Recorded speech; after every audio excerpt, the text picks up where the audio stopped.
Hello everyone, this is Ashish Garg. Chemistry time channel में आपका स्वागत है। तो आज वाली क्लास में हम लोग कोऑर्डिनेशन केमिस्ट्री का लेक्चर नंबर 9 डिस्कस करने वाले हैं, जिसमें हम डिस्कस करेंगे आइसोमेरिज्म के बारे में। This topic is very important for every exam point of view. Recently यदि हम बात करें, आईआईटी एडवांस में आइसोमेरिज्म के ऊपर क्वेश्चन पूछा गया है। राइट बेटा, बिल्कुल तरीके से समझिएगा आइसोमेरिज्म का मतलब क्या होता है। स्टार्ट करते हैं बेटा, सुनिएगा। तो सबसे पहले आपके सामने सवाल आता है, यदि मैं कोऑर्डिनेशन केमिस्ट्री का बात करूं तो आइसोमेरिज्म से आप क्या समझते हैं। मैं आपको बताता हूं। complex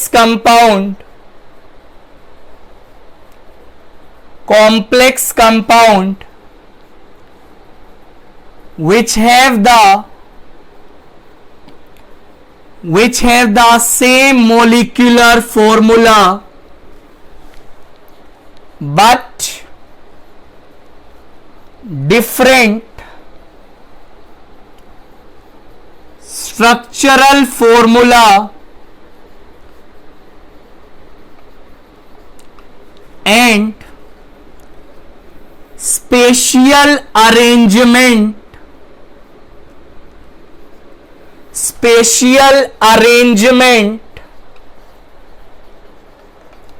of ligands around any central metal ion or atom. This phenomenon is known as isomerism. Listen carefully.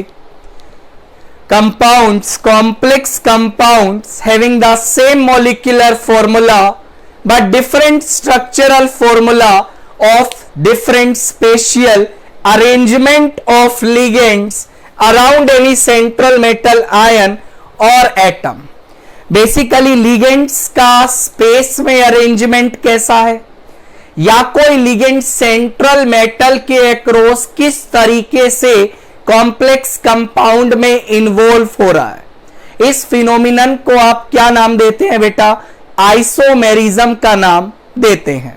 Right बेटा, यदि मैं कोऑर्डिनेशन केमिस्ट्री का बात करूं, मेरी बात सुन लीजिए। कोऑर्डिनेशन केमिस्ट्री में आइसोमर्स को दो पार्ट्स में क्लासिफाई किया गया है।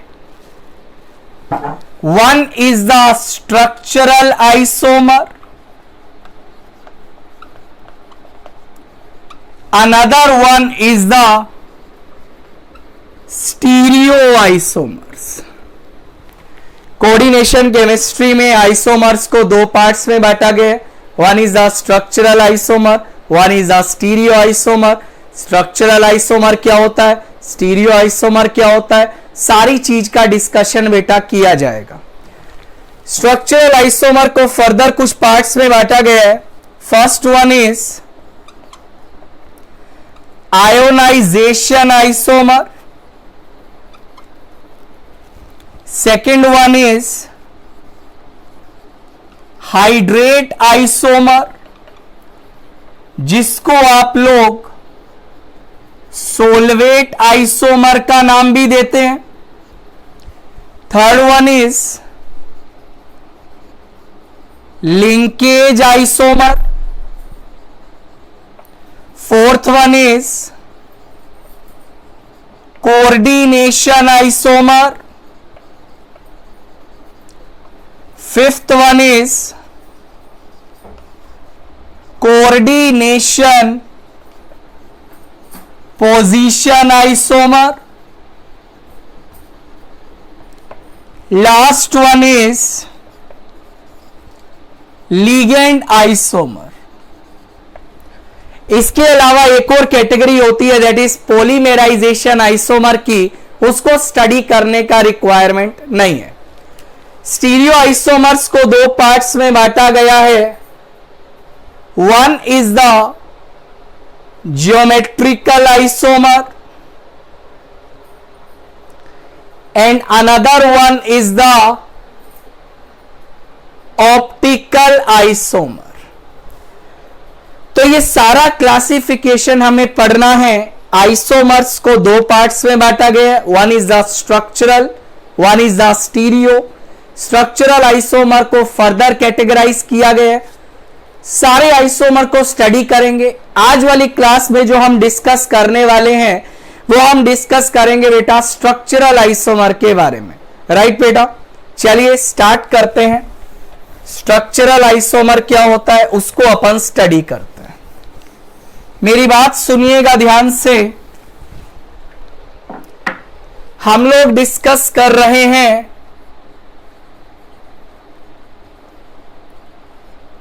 स्ट्रक्चरल आइसोमर के बारे में।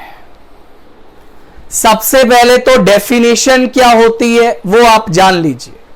मेरी बात सुनिए। Compounds having the same molecular formula but different IUPAC nomenclature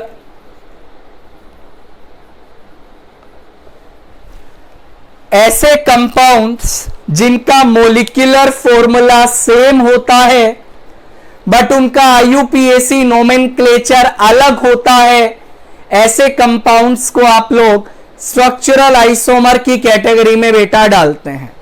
दोबारा मेरी बात सुन लीजिए।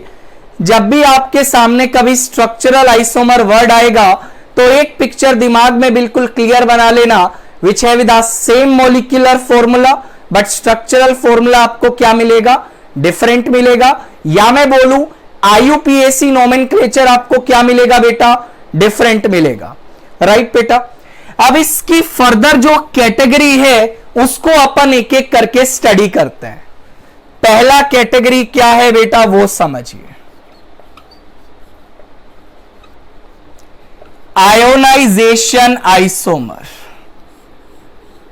देखिएगा बेटा, इसको समझिएगा ध्यान से, बहुत आसान है, बहुत इजी है। Those complex compound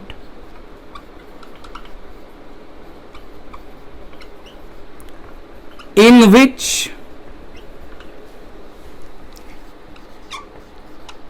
exchange of ions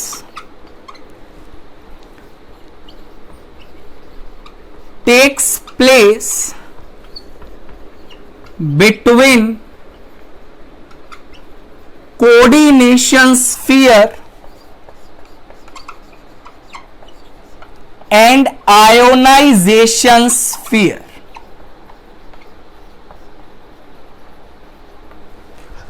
ऐसे कॉम्प्लेक्स कंपाउंड जिसमें आयोन्स का एक्सचेंज होता है between coordination sphere and ionization sphere, ऐसे पेयर ऑफ कंपाउंड को बेटा आप लोग आयोनाइजेशन आइसोमर की कैटेगरी में डालते हैं। रुक जाइए, मैं इसको एक्सप्लेन करता हूं। इसके बारे में अपन एक और तरीका से डेफिनेशन लिख सकते हैं। Those complex compound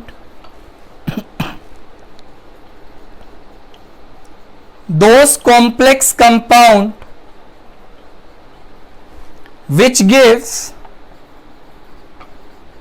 different simple ions when dissolved in water। ऐसे कॉम्प्लेक्स कंपाउंड्स जिसको जब अपन पानी में डिसोल्व करते हैं तो डिफरेंट सिंपल आयंस प्रोड्यूस करते हैं बेटा, ऐसे पेयर ऑफ कंपाउंड को भी आप लोग आयोनाइजेशन आइसोमर की कैटेगरी में डालते हैं। सर मतलब क्या है, मैं बताता हूं। सबसे पहले आपके दिमाग में एक डाउट आएगा, what is the meaning of coordination sphere, what is the meaning of ionization sphere. इसको पहले समझते हैं, मेरी बात सुनिएगा।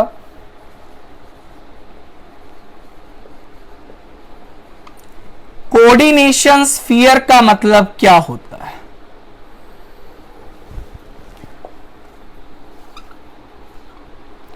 दो स्पीशीज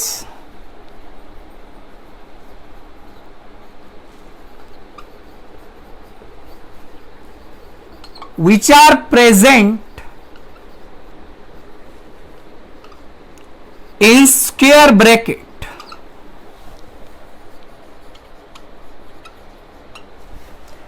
ऐसा स्पीशीज जो स्क्वायर ब्रैकेट के अंदर प्रेजेंट है बेटा, ऐसी स्पीशीज को आप क्या बोलते हैं? दो species are present in coordination sphere.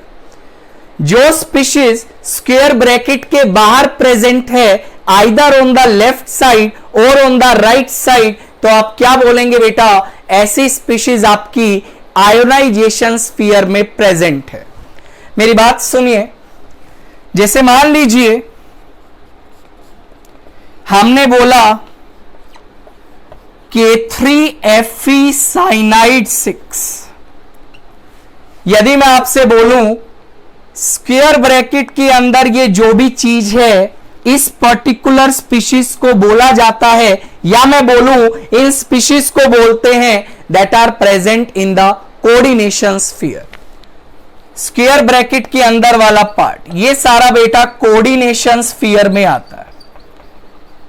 इसके जो बाहर प्रेजेंट है, either on the left side और on the right side, these species present in ionization sphere.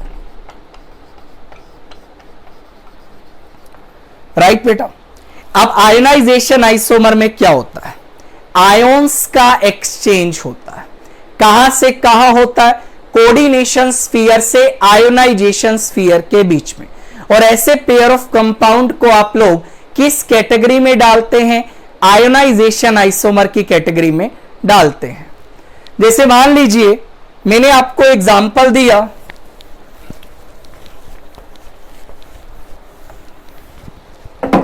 मान लीजिए आपको बोला गया that is cobalt NH3,5Cl SO4। आप ध्यान से देखिए, कोऑर्डिनेशन स्फीयर में कौन सा आयन आपको दिखाई दे रहा है जो प्रेजेंट है? आप बोलेंगे क्लोराइड आयन दिखाई दे रहा है। आयोनाइजेशन स्फीयर में तो एक ही आयन प्रेजेंट है, जिसको आप क्या बोलेंगे बेटा? सल्फेट आयन का नाम देंगे। यदि इन दोनों आयंस को मैं एक्सचेंज कर देता हूं तो क्या बनेगा? Cobalt NH3,5, this is SO4, this is Cl।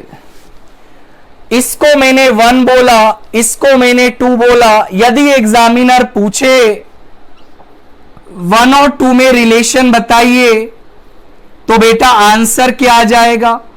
1 and 2 जो है वो आपस में आयोनाइजेशन आइसोमर है। क्या है बेटा? Ionisation isomer. दूसरा पॉइंट, जब इसको वोटर में डालेंगे बेटा, ये क्या देगा? This is Cl plus 2 SO4 2 minus, ये क्या देगा बेटा? Cobalt NH3,5 SO4 plus 1, this is Cl minus. Right और नॉट? जैसा कि आप देख पा रहे हैं, जब आपने इनको वोटर में डाला, तो वोटर में डालने के बाद इन्होंने डिफरेंट सिंपल आयोन्स दिया। मेरी बात सुनिएगा, इन्होंने डिफरेंट सिंपल आयोन्स दिया, और ऐसे पेयर ऑफ कंपाउंड को आप लोग क्या बोलते हैं बेटा?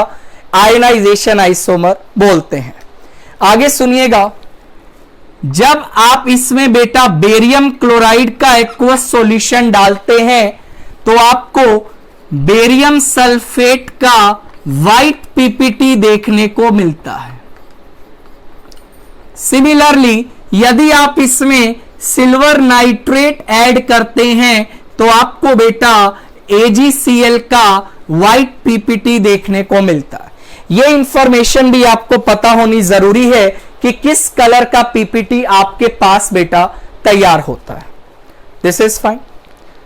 What are ionization isomer? Ions का एक्सचेंज किस किस के बीच में? कोऑर्डिनेशन स्फीयर आयनाइजेशन स्फीयर के बीच में, राइट बेटा। दूसरा पॉइंट, पानी में जाने के बाद डिफरेंट सिंपल आयंस प्रोड्यूस करेगा। और आइसोमर का जनरल डेफिनेशन तो वैलिड है, मॉलिक्यूलर फॉर्मूला क्या होना चाहिए? सेम होना चाहिए। जैसे मान लीजिए मैंने आपको एक एग्जाम्पल दिया, मेरी बात सुनिएगा बेटा। मैंने आपको बोला NH3 this is ClBr, cobalt NH3 this is Br iodine. मैंने आपसे पूछा इन दोनों कंपाउंड्स में बेटा क्या रिलेशन होगा, तो आप क्या बोलिएगा? These two are not isomer of each other. ये बेटा आपस में आइसोमर है ही नहीं, बिकॉज आइसोमर होने के लिए आपके पास मॉलिक्यूलर फॉर्मूला क्या होना चाहिए? सेम होना जरूरी है, राइट बेटा। तो ध्यान रखिएगा आयनाइजेशन एनर्जी, आयनाइजेशन आइसोमर का डेफिनेशन क्या होता है, that is clear I think, right बेटा। Next we are moving towards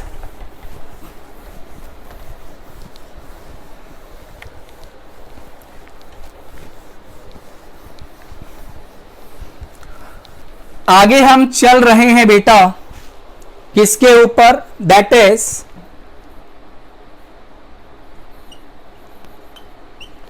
hydrate isomer.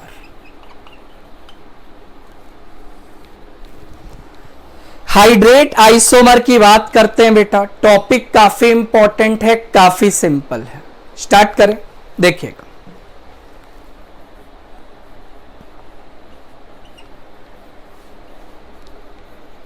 Those pair of compound, complex compound, in which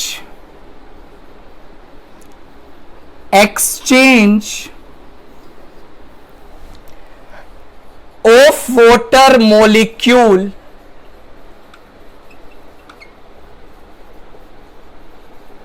takes place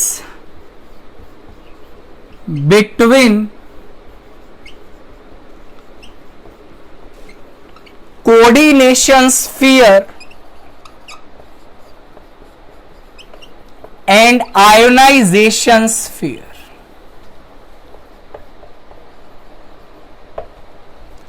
ऐसे पेयर ऑफ कंपाउंड जहां पे बेटा voter का एक्सचेंज होता है between coordination sphere and ionization sphere, ऐसे pair of compound को आप लोग हाइड्रेट आइसोमर की कैटेगरी में डालते हैं। नेक्स्ट पॉइंट देखिएगा,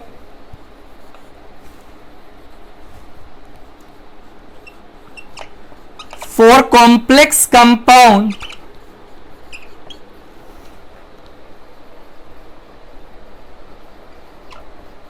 to show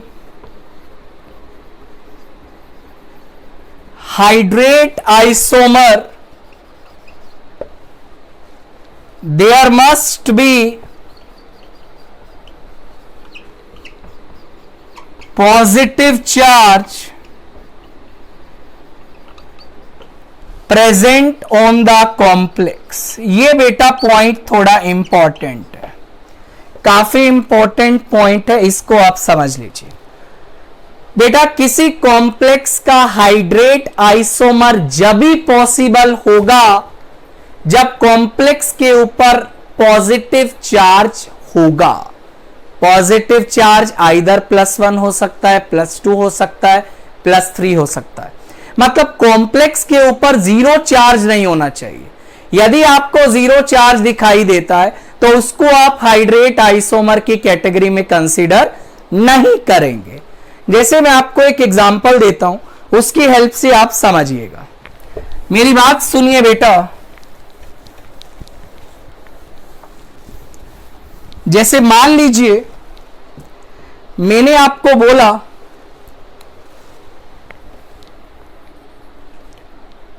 chromium H2O6 Cl3, आपसे पूछा गया इस कॉम्प्लेक्स कंपाउंड का कितना हाइड्रेट आइसोमर पॉसिबल होगा। राइट बेटा, सुनिएगा। तो अपन को करना क्या है बेटा, वोटर का एक्सचेंज करना। किस किस के बीच में, कोऑर्डिनेशन स्फीयर एंड बेटा आयोनाइजेशन स्फीयर। एक एक वोटर का एक्सचेंज करना स्टार्ट करते हैं। जैसे अपन इसको लिख सकते हैं chromium H2O5, this is Cl, Cl2.H2। Right बेटा, जैसा कि आप देख पा रहे हैं यहां क्रोमियम का ऑक्सीडेशन स्टेट +3 है, और यदि ऑक्सीडेशन स्टेट +3 है बेटा, ध्यान रखना उस केस में कोऑर्डिनेशन नंबर जो क्रोमियम का आएगा बेटा दैट इज 6। राइट बेटा, सर एक वोटर को एक्सचेंज किया, मैं तो एक और वोटर को एक्सचेंज करूंगा। लीजिए, आपने दूसरा वोटर भी एक्सचेंज कर दिया, आपके पास ये बन गया। सर मैं तो एक और वोटर को एक्सचेंज करूंगा, आपने बेटा तीसरा वोटर भी एक्सचेंज कर दिया, आपके पास ये बन गया। मान लो बोला इस कंपाउंड के हाइड्रेट आइसोमर बताइए, तो लॉजिकली दिखने में कितना लग रहा है कि आपके हाइड्रेट आइसोमर 4 आने चाहिए। मेरी बात सुन लीजिए बेटा, हाइड्रेट आइसोमर में उन्हीं को काउंट किया जाएगा जिसमें कॉम्प्लेक्स के ऊपर आपको कैसा चार्ज दिखाई देगा, पॉजिटिव। राइट बेटा, मुझे बताइए यहां कॉम्प्लेक्स के ऊपर कैसा चार्ज है बेटा, +3 है। राइट और नॉट बेटा, बिकॉज एक क्लोरीन पे -1, 3 क्लोरीन पे -3। यहां चार्ज क्या है बेटा, आपको +2 दिखाई देगा, +1 दिखाई देगा, 0 चार्ज दिखाई देगा। और जब भी बेटा 0 चार्ज मिल जाए, इसको आप हाइड्रेट आइसोमर की कैटेगरी में काउंट नहीं करेंगे। यदि आपसे पूछा गया बेटा इस कॉम्प्लेक्स का टोटल हाइड्रेट आइसोमर कितना बनेगा, so what is the correct answer, 3 बनेगा। 4 नहीं लिखना है बेटा, 4 लिखेंगे तो आपके साथ धोखा हो जाएगा।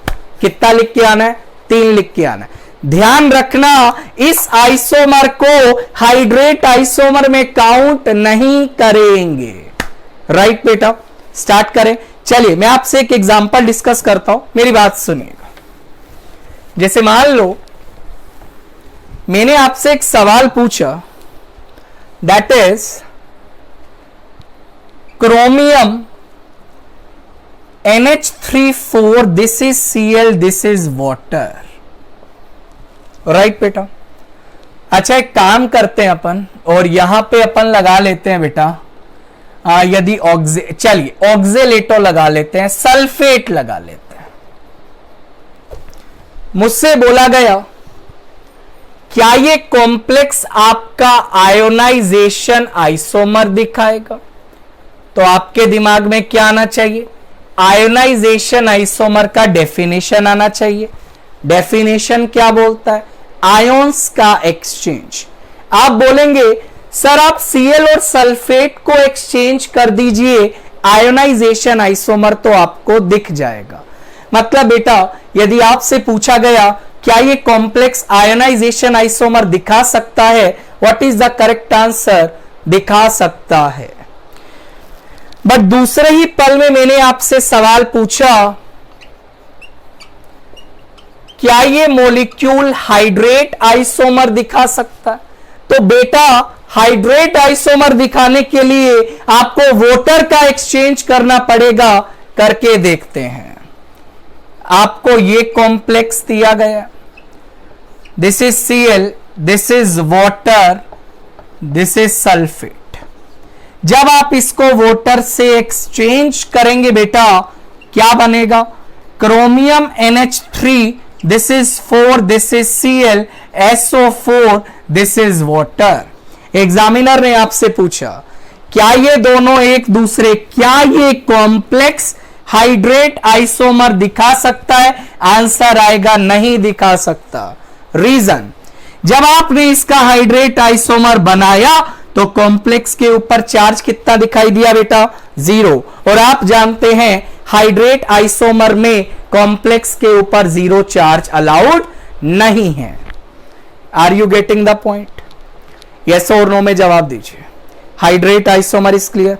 ध्यान रखना, मैं दोबारा बोल रहा हूं, हाइड्रेट आइसोमर होने के लिए क्या होना जरूरी है? क्या होना जरूरी है? कॉम्प्लेक्स के ऊपर पॉजिटिव चार्ज। राइट बेटा, स्टार्ट करते हैं आगे, मेरी बात को आप सुनिएगा। नेक्स्ट आइसोमर का एग्जाम्पल देखते हैं बेटा। नेक्स्ट एग्जाम्पल देखते हैं, नेक्स्ट कैटेगरी देखते हैं बेटा, linkage isomer.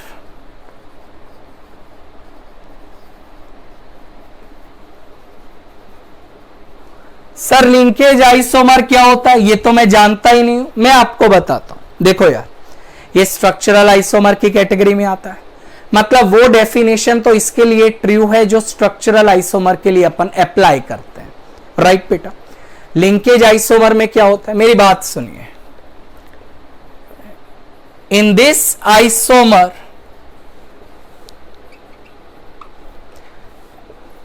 Ambidentate ligand is present.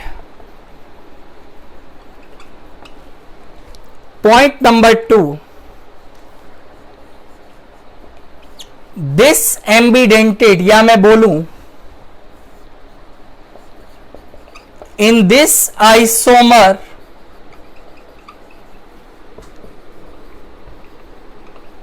the ambidentate ligand shows different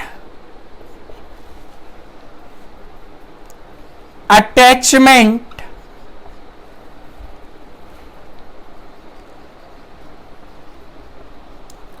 with central metal ion or atom। बेटा इस आइसोमेरिज्म में आपके पास क्या होता है? आपके पास एक एम्बीडेंटेड लिगेंड होना जरूरी है, और एम्बीडेंटेड लिगेंड बेटा क्या करता है? सेंट्रल मेटल को डिफरेंट तरीके से डोनेट करता है। जैसे कि आप जानते हैं एम्बीडेंटेड लिगेंड में आपके पास दो डोनेटिंग साइट होती हैं। एक बार वो किसी एक्स साइट से डोनेट कर सकता है और उसके दूसरे आइसोमर में बेटा वो वाई साइट से डोनेट कर सकता है। मेरी बात सुनिएगा, जैसे मान लीजिए मैंने आपको बोला कोबाल्ट NH3 5 साइनाइड और ये लगाए बेटा SO4। अब अपन जानते हैं क्या साइनाइड बेटा कैसा लिगेंड होता है? एम्बीडेंटेट होता है।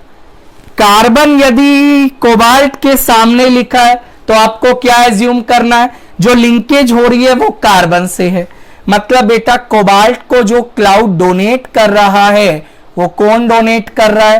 कार्बन। बट आप जानते हैं साइनाइड जो होता है वो नाइट्रोजन से भी क्लाउड दे सकता है। इसी का आप दूसरा पिक्चर बनाइएगा, cobalt NH3 5, this is NC और ये आपका बेटा सल्फेट आ जाएगा। शायद आपको बात मेरा समझ आ रहा होगा। राइट बेटा, यदि मैं आपसे पूछूं इन दोनों पेयर्स में कैसा रिलेशन होगा बेटा, आप क्या बोलिएगा? इन दोनों पेयर्स में आपका लिंकेज आइसोमर का रिलेशन होगा। बेसिकली क्या होता है लिंकेज आइसोमर्स में? क्या होता है बेटा, जो एम्बीडेंटेड लिगेंड होता है वो कुछ एक आइसोमर में एक्स साइट से डोनेट करता है दूसरे आइसोमर में वाई साइड से डोनेट करता है, मतलब एम्बीडेंटेड लिगेंड होना जरूरी है। राइट बेटा, चले आगे, चलते हैं आगे। मेरी बात सुनिएगा, मेरी बात आप सुनिएगा ध्यान से। जैसे मान लीजिए मैंने आपको बोला कोबाल्ट NH3 5HCN, क्या ये लिंकेज आइसोमर दिखाएगा? आंसर आएगा दिखाएगा, बिकॉज HCN कैसा लिगेंड है बेटा? एम्बीडेंटेड है। प्लेटिनम NH3 पॉजिटिव, क्या ये लिंकेज आइसोमर दिखाएगा? बिल्कुल दिखाएगा। NO2 कैसा लिगेंड है बेटा? एम्बीडेंटेड। एग्जाम्पल लिखा NH3 NO2 पॉजिटिव, क्या ये लिंकेज आइसोमेरिज्म दिखाएगा? तो दिमाग तो कहता है दिखाना चाहिए, बिकॉज आपको लगेगा NO2 एम्बीडेंटेड है। आंसर आएगा बेटा नहीं दिखाएगा, बिकॉज इस पर्टिकुलर केस में जो आपका NO2 है बेटा, वो आपका एक बाइडेंटेड लिगेंड का काम कर रहा है। और यदि प्लेटिनम +2 में है, प्लेटिनम को आप +4 में करिए, यहां पे प्लेटिनम को +4 में करिए, NO2 यहां पे फ्लेक्सीडेंटेड लिगेंड होगा बेटा। It will behave as a bidentate ligand, because platinum जब भी 4+ ऑक्सीडेशन स्टेट में आता है तो उसका कोऑर्डिनेशन नंबर कितना मेंटेन करना होता है? 6 मेंटेन करना होता है। राइट बेटा, यहां ये एम्बीडेंटेड लिगेंड की तरह बिहेव नहीं करेगा, और यदि एम्बीडेंटेड लिगेंड की तरह बिहेव ही नहीं करेगा तो बेटा ये लिंकेज आइसोमेरिज्म नहीं दिखाएगा। राइट बेटा, नेक्स्ट सवाल आपसे पूछा गया, कोबाल्ट वोटर 3 साइनाइड 3, आपसे बोला गया इस कंपाउंड के कितने लिंकेज आइसोमेरिज्म आपके पॉसिबल हो सकते हैं? Tell me the answer. आपसे पूछा गया इस पर्टिकुलर कंपाउंड के बताइए बेटा कितने लिंकेज आइसोमेरिज्म पॉसिबल होंगे? Tell me the answer. चलिए मैं आपको बताता हूं। ये बेटा लिंकेज आइसोमेरिज्म तो दिखाएगा, क्यों दिखाएगा सर? साइनाइड लिगेंड हमें दिखाई दे रहा। अब देखो साइट्स देखिए कैसे कैसे डोनेट कर सकता है। या तो तीनों की तीनों साइनाइड बेटा कार्बन से डोनेट कर ले, या फिर बेटा 2 साइनाइड कार्बन से कर ले, 1 नाइट्रोजन से कर ले, या फिर बेटा 1 कार्बन से कर ले, 2 नाइट्रोजन से कर ले, या फिर बेटा सभी की सभी नाइट्रोजन से कर ले। तो मुझे बताइए कितना पॉसिबिलिटी है इसका लिंकेज आइसोमर का? तो आप बोलिएगा बेटा यदि मैं इसके लिंकेज आइसोमर का बात करूं तो आंसर आ जाएगा 4। Getting the point? यस और नो में जवाब दीजिए। आगे सुनिए, मेरी बात सुनिएगा बेटा, मेरी बात सुनिएगा। मैंने आपको बोला cobalt ammonia 3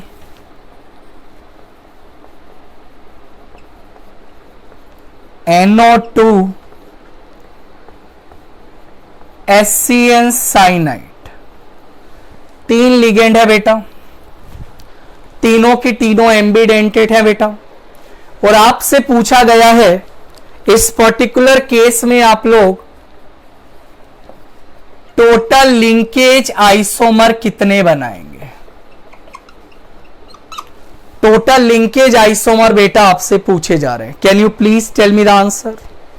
how many linkage isomers are possible for this particular compound? मैं बताता हूं। NO2 HCN साइनाइड, ठीक है बेटा, ये अपन ने लिख लिया NO2, ये अपन ने लिख लिया HCN, और ये अपन ने लिख लिया साइनाइड। टोटल पॉसिबिलिटी देखते हैं क्या क्या हो सकती है। मान लो बेटा इसने नाइट्रोजन से डोनेट किया, तो उस मोमेंट पे ये सल्फर से दे सकता था, ये कार्बन से दे सकता था। ये फिक्स रखा, ये सल्फर से दे सकता था, नाइट्रोजन से दे सकता था, नाइट्रोजन से दे सकता था, कार्बन से दे सकता था, नाइट्रोजन से दे सकता था, नाइट्रोजन से दे सकता था। तो नाइट्रोजन के केस में टोटल पॉसिबिलिटी 4 बना। अब बेटा यहां पे आप O को फिक्स करिए, बिकॉज NO2 भी एम्बीडेंटेड है, वो भी नाइट्रोजन ऑक्सीजन दोनों से दे सकता है। ऑक्सीजन से देगा तो ये सल्फर कार्बन से दे सकता है, सल्फर नाइट्रोजन से दे सकता है, नाइट्रोजन कार्बन से दे सकता है, नाइट्रोजन नाइट्रोजन से दे सकता है। मुझे बताइए 4 पॉसिबिलिटी यहां से बना। टोटल लिंकेज आइसोमर यदि आपसे एग्जामिनर पूछे तो आप कितना आंसर टिक करके आएंगे बेटा? 8 टिक करके आएंगे। आई थिंक आपको ये बात समझ आ रहा होगा। यस और नो में जवाब दीजिए। इस तरीका से आपसे लिंकेज आइसोमेरिज्म के ऊपर बेटा सवाल पूछे जाते हैं। चले आगे, स्टार्ट करते हैं आगे। उसके बाद नेक्स्ट आइसोमर क्या आता है बेटा, उसको समझिए। That is coordination isomer.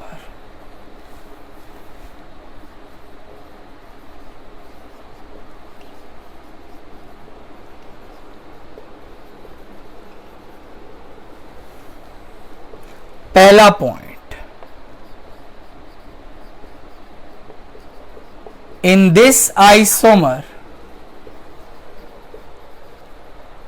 both cation and anion are complex। इस आइसोमर में बेटा केटायन भी कॉम्प्लेक्स होगा, मतलब आप कॉम्प्लेक्स केटायन लेंगे और आप कॉम्प्लेक्स एनायन लेंगे। Point number 2,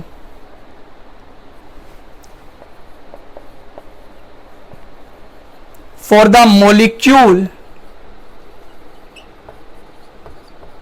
to show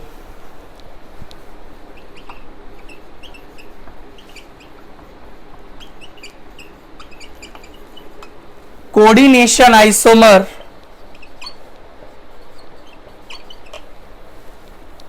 it must has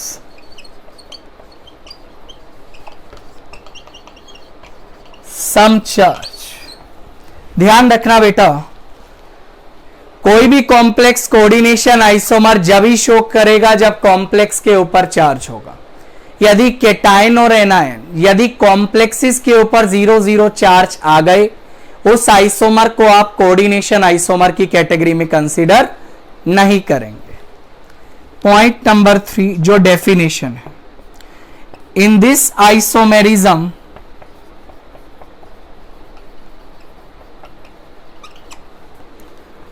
exchange of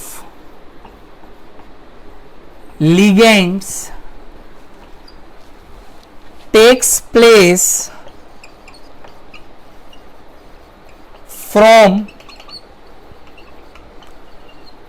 one coordination sphere to other coordination sphere।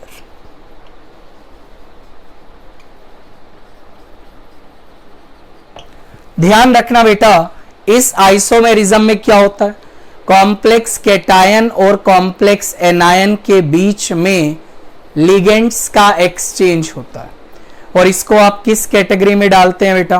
Coordination isomerism की कैटेगरी में डालते हैं। ध्यान रखना, उस कॉम्प्लेक्स को आप कोऑर्डिनेशन आइसोमर में कंसीडर नहीं करेंगे जिन कॉम्प्लेक्सिस के ऊपर बेटा चार्ज क्या आएंगे? 0-0 आएंगे। राइट बेटा, मैं आपको कुछ एग्जाम्पल बताता हूं, मेरी बात आप सुनिएगा। जैसे मान लीजिए मैंने आपको बोला, एग्जाम्पल दिया गया है बेटा कोबाल्ट अमोनिया 6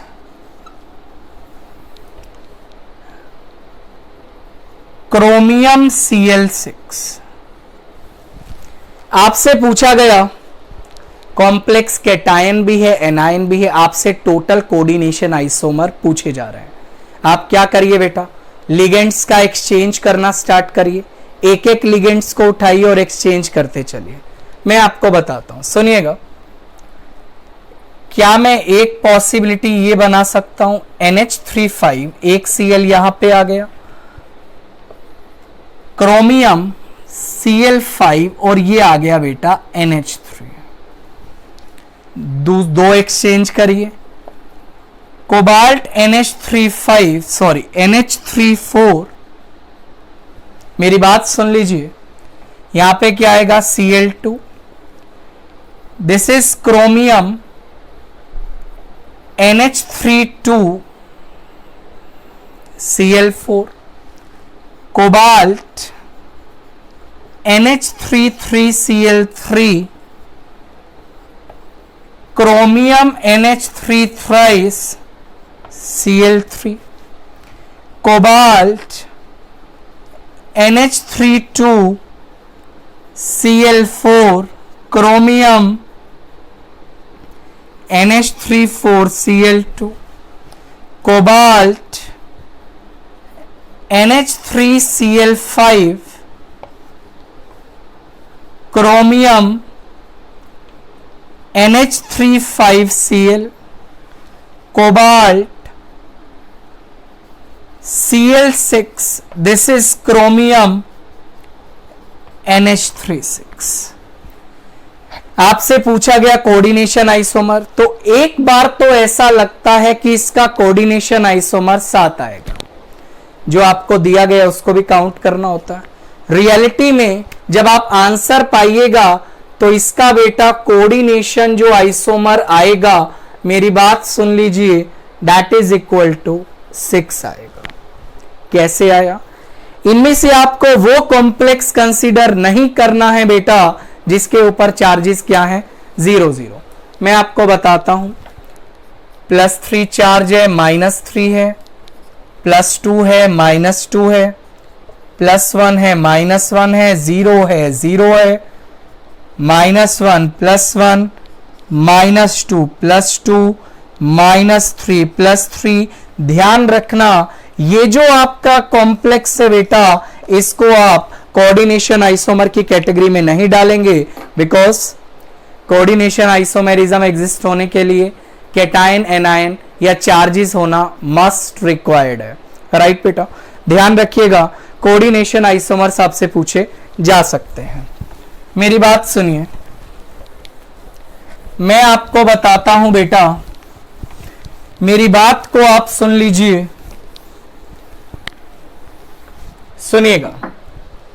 मैंने आपको बोला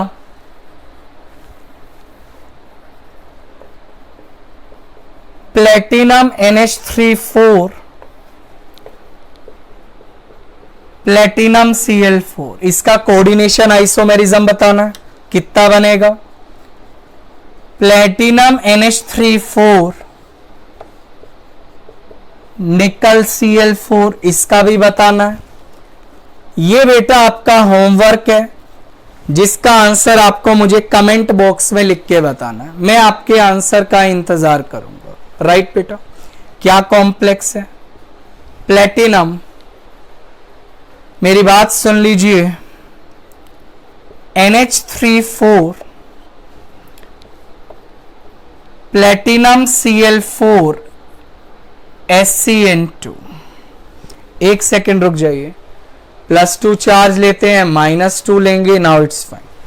बेटा इसके कोऑर्डिनेशन आइसोमेरिज्म मुझे आपको मुझे बताने, कमेंट बॉक्स में आंसर जरूर लिखिएगा, मैं आपके आंसर का इंतजार करूंगा। राइट बेटा, आगे देखिए नेक्स्ट पॉसिबिलिटी। चलिए स्टार्ट करें, पहले वाले के देख लीजिए। कोऑर्डिनेशन आइसोमर बेटा कितने बनेंगे? शायद आप लोगों ने बना भी लिए होंगे। पहले क्वेश्चन में कोऑर्डिनेशन आइसोमर कितना आएगा बेटा? आंसर आएगा 2। बना के देखिएगा, बट वो पॉसिबिलिटी दोबारा कंसीडर मत करिएगा जो ऑलरेडी एक बार आ चुकी है। यहां बेटा आप कोऑर्डिनेशन आइसोमर बनाइएगा, कोऑर्डिनेशन आइसोमर का वैल्यू बेटा कितना आएगा? यहां वैल्यू आपको देखने को मिलेगा, दैट इज इक्वल टू 4। ये क्वेश्चन आपका घर के लिए बेटा, ट्राई करिएगा इसको, लिगेंड्स को एक्सचेंज करिएगा, then easily you can reach to your answer. Right बेटा, आगे बढ़े, कुछ और एग्जांपल लेते हैं, मेरी बात सुनिएगा।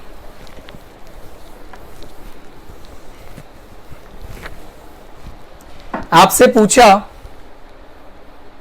कोबाल्ट EN3 क्रोमियम Cl6, आपसे बोला गया इस कॉम्प्लेक्स का कोऑर्डिनेशन आइसोमर कितना बनेगा। जैसा कि आप जानते हैं EN आपका बेटा बाइडेंटेड लिगेंड है, और बाइडेंटेड लिगेंड जब भी आपको बेटा एक्सचेंज करना है तो उसकी जगह कितने मोनोडेंटेड लिगेंड लेके आएंगे? 2 मोनोडेंटेड लिगेंड्स।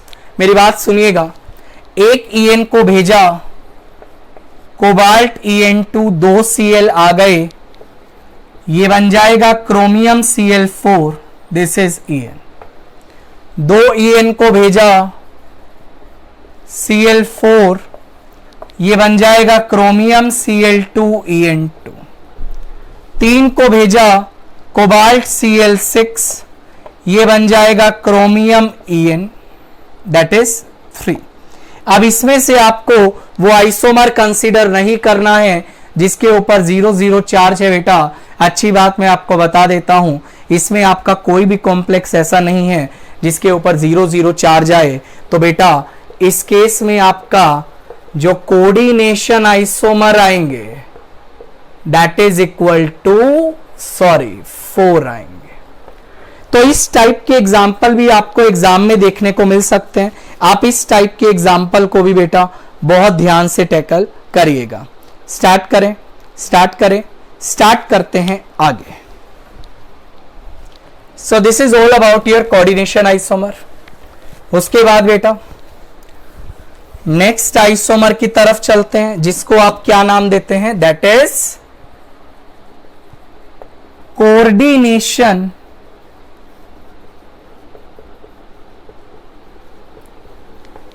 Position isomer. पहला पॉइंट, इन दिस आइसोमेरिज्म या इन दिस आइसोमर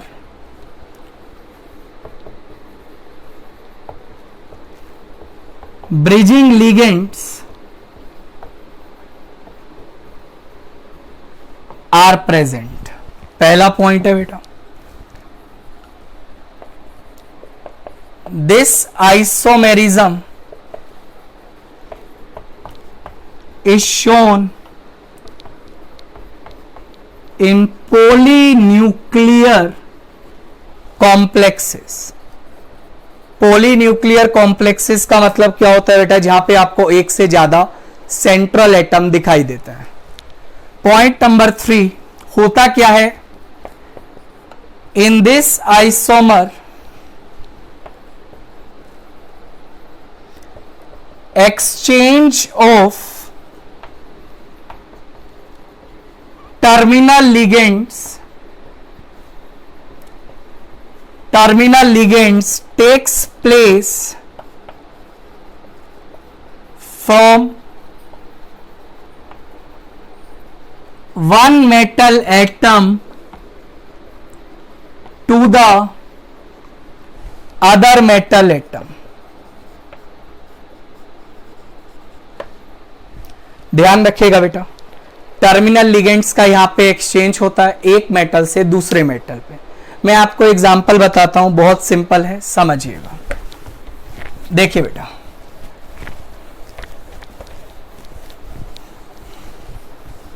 मेरी बात सुनिएगा। एग्जांपल लिया cobalt NH32 Cl2, this is OH cobalt, that is Br2, and this is water 2। आपसे बोला गया कोऑर्डिनेशन पोजीशन आइसोमर, तो आप क्या करिए, लिगेंड का एक्सचेंज कर दीजिए from one metal atom to the other metal atom, terminal ligands.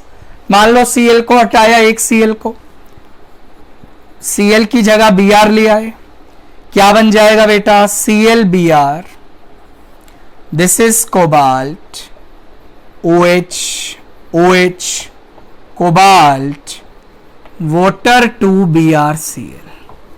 तो बेसिकली यदि आपसे पूछा जाए इन दोनों में रिलेशन बताइए बेटा, तो इन दोनों में क्या रिलेशन आएगा? I think it's clear to you, that is coordination position isomer. Right बेटा, लास्ट पे चलते हैं। और लास्ट आइसोमर क्या है बेटा आपका? जल्दी बताइए। That is ligand isomer. Ligand isomer में क्या होता है बेटा, इस आइसोमेरिज्म में लिगेंड ही अपनी डिफरेंट आइसोमेरिक फॉर्म में पाया जाता है। मैं आपको समझाता हूं। इन दिस आइसोमर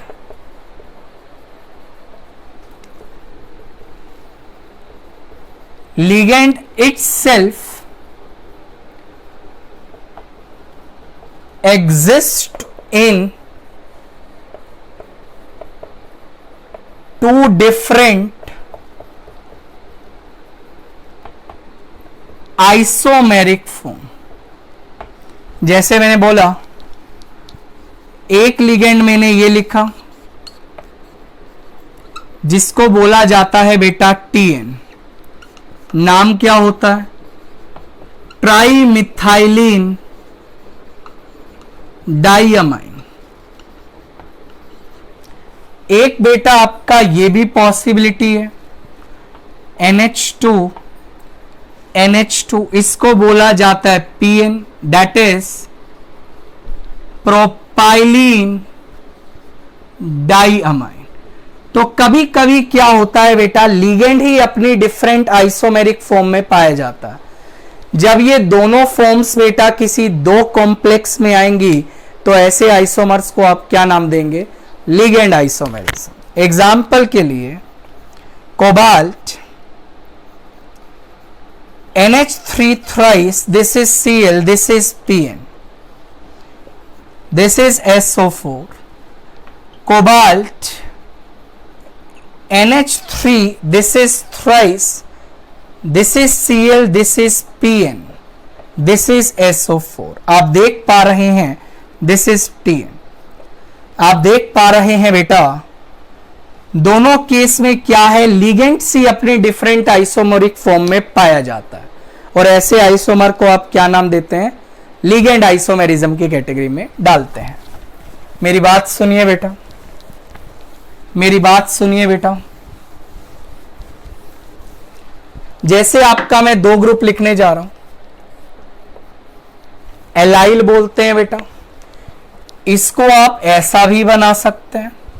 देख पा रहे हैं लिगेंड्स का दो फॉर्म है, तो यदि ये दोनों लिगेंड्स आते हैं किसी कॉम्प्लेक्स कंपाउंड में तो उनमें बेटा आप क्या रिलेशन बोल के आएंगे, दैट इज लिगेंड आइसोमर का नाम आप उसे देते हैं। स्टार्ट करें बेटा। हाइड्रेट आइसोमर में एक छोटा सा पॉइंट मिस हो गया, उसको आप अभी नोट कर लीजिए, that is very important. Hydrate isomer में एक छोटा सा पॉइंट मिस हो गया, उसको आप लिख लीजिए बेटा। मैंने एग्जांपल लिया था क्रोमियम वाटर 6Cl3। सुन लीजिए, chromium water 5Cl, Cl2 water, chromium water 4Cl2, Cl dot water, chromium water 3Cl3 dot 3H2। इसको आप हाइड्रेट आइसोमर में कंसीडर नहीं करेंगे, ये बात तो डिस्कस की जा चुकी है।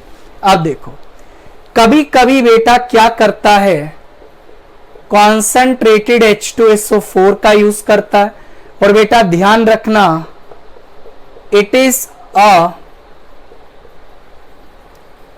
Dehydrating agent. बेटा ये आपका डिहाइड्रेटिंग एजेंट होता है और ये वाटर को क्या करता है बेटा, एब्जॉर्ब करता है।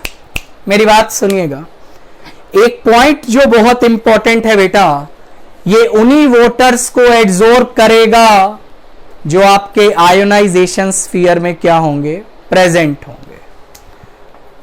Concentrated H2SO4 will absorb those water molecules which are present